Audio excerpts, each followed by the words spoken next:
It was back in 2009 when the inquiry into the controversial invasion of Iraq was launched. The report's aim? To examine the UK's involvement and identify lessons that can be learned. Its findings are damning.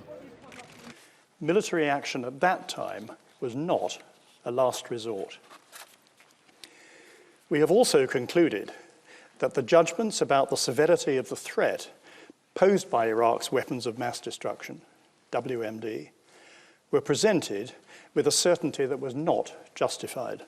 From initial estimates of a year, the Chilcot report has taken 7, longer than the British military involvement in Iraq itself, at a cost of more than £10 million.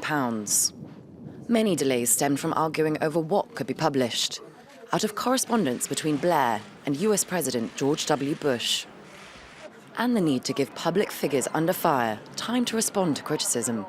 That was always unlikely to help the former British leader, who's seen his reputation all but collapse over his conviction Baghdad possessed weapons of mass destruction, weapons that were never found. Over 100,000 Iraqis died during the conflict, and violence has since spiraled in the country after the departure of Saddam Hussein left a power vacuum.